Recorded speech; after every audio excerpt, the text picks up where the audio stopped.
Hello friends, welcome to NCNT. तो आज मैं आप सबके लिए एक बहुत ही अच्छी कथा लेके आई हूँ जो है भागवत पुराण से। ऐसे मैं बहुत सारे ग्रंथ पढ़ती रहती हूँ, लेकिन उसकी स्टोरी मैं आप सबके साथ शेयर नहीं कर पाती हूँ। हमेशा सोचते सोचते में ही टाइम बीत जाता था और मैं बुक कंप्लीट कर लेती थी और फिर स्टोरी शेयर नहीं कर पाती थी। जैसे मैंने रामचरितमानस कंप्लीट किया था, तो मैं उसकी इतनी गहन स्टोरीज है, अगर आपको पता चलेगी तो आपके अंदर का बहुत सारा संदेह, संकोच और बहुत कुछ है जो कि आज भी लोगों को नहीं पता है, क्योंकि लोग पढ़ नहीं पाते हैं। तो उन लोगों को पता चलेगी तो बहुत डिफरेंट लगेगा कि अरे ये लिखा हुआ था और हमें ये मालूम है। क्योंकि बहुत सारे फ्रेंड्स जो हैं, क्योंकि वो लोग भी जानते हैं कि मुझे ग्रंथों में इंटरेस्ट है, मैं पढ़ती रहती हूँ, तो फिर वो लोग मुझे वीडियोस भेज भेज के बताते हैं कि ये वीडियो में जो बता रहा है वो सही है क्या, ऐसे करके। तो मुझे लगता है कि लोगों को नॉलेज होनी चाहिए और शॉर्ट्स छोटी छोटी वीडियोस के थ्रू मैं बताना चाहती हूँ ये सारे ज्ञान को। तो आज से मैंने सोचा है कि जैसे अभी भागवत पुराण में पढ़ना शुरू कर चुकी हूँ फिर से, तो मैंने सोचा कि अब जो मैं पढ़ूंगी तो उसका जो छोटा छोटा कहानी होता है वो मैं आपके साथ जरूर शेयर करूंगी एनसीएनटी पे। और आप सब हमारे चैनल से बने रहिएगा। अगर आपके फ्रेंड्स को हमारे हिस्ट्री की जानकारी चाहिए, हमारे जो एंशिएंट हिस्ट्री है उसकी जानकारी चाहिए, तो उन्हें भी बोलिए कि हमारे चैनल से जुड़े। तो चलिए हम लोग स्टार्ट करते हैं गोकर्ण जी की कहानी। तो एक बार क्या हुआ था कि एक बहुत अच्छे ब्राह्मण रहते थे, बहुत ज्यादा दुखी रहते थे, चिंतित रहते थे, क्योंकि उनकी कोई संतान नहीं थी। और वो हमेशा से मनाते रहते थे कि उनको कोई संतान की प्राप्ति हो जाए। तो फिर एक जंगल में गए और जंगल में जाके बहुत दुखी अवस्था में बैठे हुए थे। तो एक सन्यासी थे, वो वहां पे आ गए और उन्होंने पूछा कि हे ब्राह्मण देवता, रोते क्यों है, मुझे बता दो, मैं तुम्हारा दुख जो है उसका कारण जानूंगा तो मैं तुम्हें कोई उपाय बताऊंगा।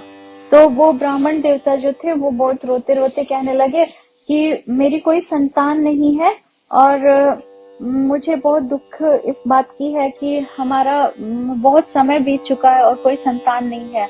तो फिर क्या हुआ कि सन्यासी ने कहा कि ब्राह्मण देवता, इसमें कोई बात नहीं है, अगर आपकी संतान नहीं है तो इसमें दुखी होने की क्या जरूरत है। ये तो कर्म बंधन में बांध देता है, अगर संतान होता है तो आपको बिन मतलब का बहुत सारा हो जाएगी। तो उससे अच्छा है ना कि आप बस भगवान का चिंतन कीजिए और अपना जीवन व्यतीत कीजिए, क्या जरूरत है संतान की। लेकिन वो बहुत दुखी हो गए, वो बोले कि नहीं, मुझे संतान प्राप्ति करना है। अगर मुझे संतान नहीं हुई तो मैं कि देखो, तुम्हारे जीवन में इस जन्म में नहीं, 7 जन्म में तुम्हारे कोई संतान नहीं है, तो फिर अच्छा है कि तुम भगवान के ही चिंतन में लगे रहो या फिर मेरे साथ चलो। तो वो बोलते हैं नहीं, मुझे तो संतान चाहिए। और वो इतने दुखी हो गए क्योंकि उनको तो ये भी पता चल गया कि एक जन्म क्या 7 जन्म तक उनको कोई संतान नहीं है, तो सामने ही अपने प्राण को त्याग दूंगा। तो फिर ब्राह्मण देवता जो सन्यासी थे वो सोचे अरे ये क्या है, ब्रह्म हत्या का पाप मेरे ऊपर ही लग जाएगा। तो बोले, बहुत समझाए लेकिन वो नहीं माने। तो फिर वो ना अपने तपोबल से एक फल उत्पन्न किए और उस फल को उनको देते हुए कहे कि ये जो फल है तुम अपनी देना ब्राह्मणी को, और उससे तुम्हें एक बहुत ही सुयोग संतान की प्राप्ति हो जाएगी। घर आए तो उन्होंने अपनी पत्नी को दिया, लेकिन उनकी पत्नी ने जब जाना कि ये फल खाते वो गर्भवती हो जाएंगी, तो वो बहुत दुखी हो गई, क्योंकि वो उनको ऐसा लगा कि पेट बढ़ जाएगा, फिर बहुत कष्ट होगा चलने में, खाने पीने में, सोने में, सब में कष्ट हो जाएगा उनको। फिर उनको ये भी लगने लगा कि अगर गांव में कोई डकैती हो गई तो मैं भागूंगी कैसे, गर्भवती हूँ, कैसे दौड़ूंगी। तो ये सब सोच सोच के वो बहुत दुखी हो रही थी और रोती जा रही थी। तो उनकी एक बहन आई, वो बोली कि तुम क्यों रो रही हो। तो उसने बताया कि ऐसा ऐसा बात है। तो फिर उसने बोला कि मैं गर्भ से हूँ, मेरी बहुत सारी संतानें हैं, तो मैं फिर से गर्भ से हूँ, तो ये जो पुत्र है वो मैं तुम्हें दे दूंगी और तुम मुझे उसके बदले कोई पैसा दे देना। तो मेरा पति जो है वो तुमको संतान दे देगा ले जाके, मेरा गर्भ तुम्हें, और मैं कह दूंगी कि मेरा बच्चा को कुछ हो गया है। तो फिर वो मान गई और वो गर्भ का नाटक करने लगी। 9 महीने तक उसने गर्भ का नाटक किया और वो जो फल जो था वो उसने गाय को खिला दिया था। तो उस 9 महीने के बाद जब उसकी बहन को बच्चा हुआ तो वो बच्चा वो लेके जो था वो पैसे लेके उस बच्चे को दे आया। और फिर वो क्या कहती है कि मुझे तो दूध हो नहीं रहा है, तो मैं अपनी बहन के पास ये बच्चा भेज देती हूँ ताकि वो खिलाएगी और जिसके कारण उसका बच्चा जो है वो पल जाएगा। तो वो तो उसी का बच्चा ही था, उसकी बहन का ही, तो वो ले जाके दे देती है। उसके बाद क्या हुआ उसे, क्योंकि उसका नाम धुंधले था, तो उसने अपने नाम से अपने बच्चे का नाम धुंधकारी रख दिया था। और उसके बाद क्या हुआ, उसी दिन गाय को भी प्रसव हुआ और गाय को भी एक बच्चा हुआ जो कि शरीर से इंसान की तरह था, क्योंकि उसने तो फल खा लिया था गाय ने। तो वो फल के प्रभाव से कान जो था वो गाय की तरह था, लेकिन पूरा शरीर जो था तेजस्वी बालक की तरह था। तो सारे लोग बहुत अचंभित हुए, बोले कि ऐसे तो इसके घर में कोई संतान नहीं हो रही थी, अब तो गाय को भी जो संतान हुई वो भी इंसान के रूप में हो गया है। बच्चे को पालने लगे वो लोग, गोकर्ण जी को भी।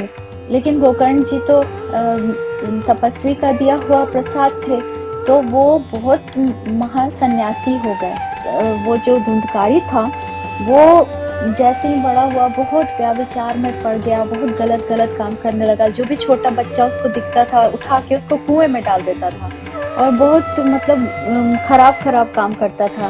फिर शिकार खेलने चला जाता था, बहुत मूर्खतापूर्ण काम करता था।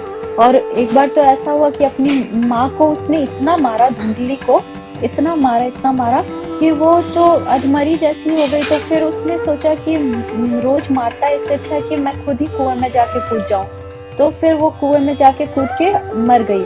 और वो जो जो ब्राह्मण जी थे वो गोकर्ण जी से बात किए, तो गोकर्ण जी बोले पिताजी ये शरीर और हड्डी मांस रुधिर पिंड का होता है, इतना मत व्याकुल होइए, आप संसार को त्याग दीजिए और विरक्ति में चले जाइए, भगवान की प्राप्ति आपको मिल जाएगी अगर आप विरक्ति में चले गए तो इस तरह से अपने पुत्र की बात सुन के वो चले गए, पूजा पाठ करने लगे, फिर जंगल में रहने लगे और उन्होंने अपना सब कुछ ठीक कर लिया। लेकिन उनका जो बेटा धुंधकारी था वो तो काफी बदमाश निकला, क्योंकि वो तो गलत गलत काम करता था। तो एक बार तो ऐसा हुआ कि धुंधकारी वैश्याओं के चक्कर में पड़ गया था, वैश्याओं को अपने घर लेके आ गया और 5-5 वैश्याओं को लेके आ गया था और उसके साथ वो रहता था, चोरी कर के आता था राजा के यहाँ से और वैश्याओं को देता था। तो एक दिन वैश्याओं ने सोचा कि एक काम करते हैं, क्योंकि ये एक नंबर का चोर है, डाकू है, ये जाता है बाहर और सिर्फ गलत ही काम करता है, तो क्या पता जब राजा को पता चले कि ये हम लोग के लिए चोरी कर के ला रहा है तो हम लोग को भी मृत्यु की दंड मिल जाएगा। तो इससे अच्छा है कि हम लोग क्या करते हैं कि इसको मार देते हैं। तो वैश्याओं ने क्या किया कि उसे ना बांध दिया और बांधने के बाद उससे पांचों ने जला के मारा, बहुत मारा, इतना मारा कि वो मर नहीं रहा था। फिर उसके बाद उसके शरीर पे तेल डाल के उसे जला दिया कि और बहुत बुरी तरह से उसकी हत्या कर दी। और उसके बाद जितना धन था सब लेके वो लोग भाग गई। अब क्या हुआ, ये मर तो गया, बहुत बहुत खतरनाक इसकी मृत्यु हुई थी। और उसके कारण मरने के बाद क्या हुआ, ये बहुत भयानक प्रेत बन गया और बवंडर के रूप में ये पूरे गांव में घूमता रहता था और बहुत दुखी स्थिति में रहता था। तो एक बार क्या हुआ कि गोकर्ण जी, बहुत समय हो चुका था, उन्होंने गया जी में जाके उसका श्राद्ध भी कर दिया था अपने भाई का। जब उसे पता चला कि मेरे भाई को किसी ने मार दिया, वो सोचे कि चलो गांव में चलते हैं और अपने जो घर है उसमें जाके बैठते हैं। तो वो जाके बैठे हुए थे उस घर में, तो उन्होंने देखा कि कोई बवंडर की तरह आ रहा है और वो बवंडर बन के बार बार भेड़ का रूप ले रहा है, फिर बवंडर का रूप ले रहा है, फिर तरह तरह के रूप को वो ले रहा था।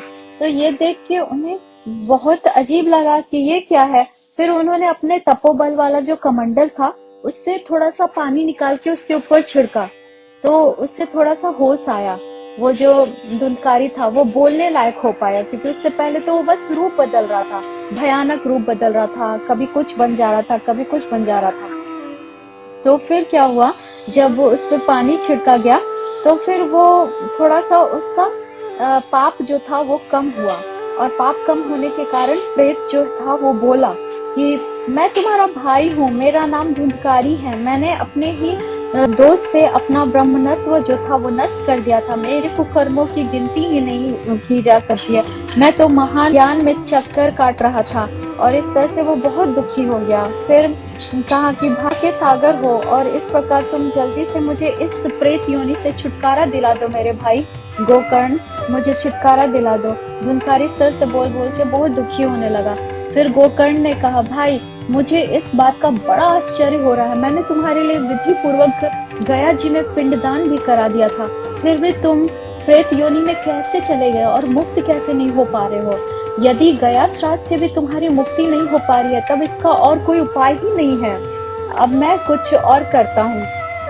तो प्रेत बोला कि इस तरह से तो सैकड़ों तुम गया श्राद्ध भी कर दोगे ना, तो भी मुझे मुक्ति नहीं मिलेगी, क्योंकि मैं बहुत भयानक प्रेत योनि में जा चुका हूँ। उसने बोला कि तुम मुझे कुछ भी करके इससे मुक्त कराओ।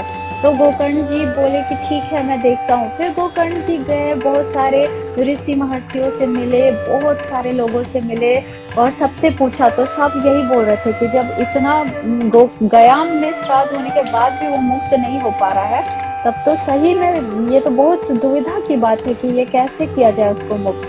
तो फिर गोकर्ण जी सब ब्राह्मणों को बुलाए। फिर ब्राह्मण बोले कि ठीक है, हम लोग एक उपाय निकालते हैं। तो उन लोगों ने जब उपाय निकाला और सभी देवतागण भी आ गए थे वहां पे, तो उन लोगों ने बोला कि एक काम किया जा सकता है, श्रीमद् भागवत कथा की जा सकती है, क्योंकि श्रीमद् भागवत कथा से जो होता है धुंधकारी के लिए उन लोगों ने 7 दिन का अनुष्ठान रखा।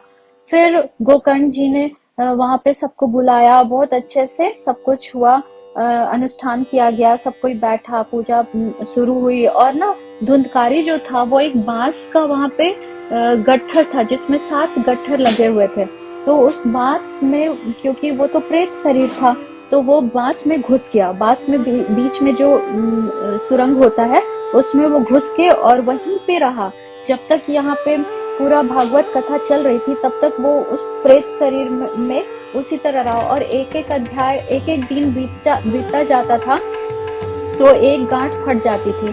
फिर उसी तरह करते करते 7 गांठ फट गई और 7 दिन का जब अनुष्ठान का, शरीर जो था वो प्रेत से छूट के बिल्कुल भगवान जैसा पीताम्बर शरीर धारण हो गया और भगवान के जो पार्षद थे वो उन्हें लेके चले गए अपने साथ। तो इस तरह से जो था उनका शरीर जो था प्रेत योनि से छूटा और वो भगवत धाम को प्राप्त हुए। तो ये बहुत महान कथा है और ये यही बताता है कि अगर भागवत किसी के घर में बहुत बड़ा प्रॉब्लम चल रहा हो या फिर पितर प्रसन्न ना हो, बहुत दुखी हो, या फिर घर में बहुत कार्य की रुकावट चल रही हो, और इसमें तो ये भी लिखा गया है कि भागवत पुराण उन लोगों को भी पढ़ना चाहिए जिनकी कोई संतान ना हो या फिर जिनके संतान बस एक ही हो, जिनके घर में बस एक ही संतान होने के बाद फिर दोबारा कोई संतान ना हो रही हो, तो भी वो पढ़े। अगर भागवत पुराण का अनुष्ठान करे या पढ़े तो उनके घर में भी खुशखबरी मिलेगी और जो भी कार्य में बाधा आ रही है वो सब बाधा भी दूर हो जाती है। तो दोस्तों, आपको ये वीडियो, ये कहानी जो है वो पसंद आई हो। मिलते हैं अगले वीडियो में। राधे राधे, जय Shri Krishna. Thank you friends.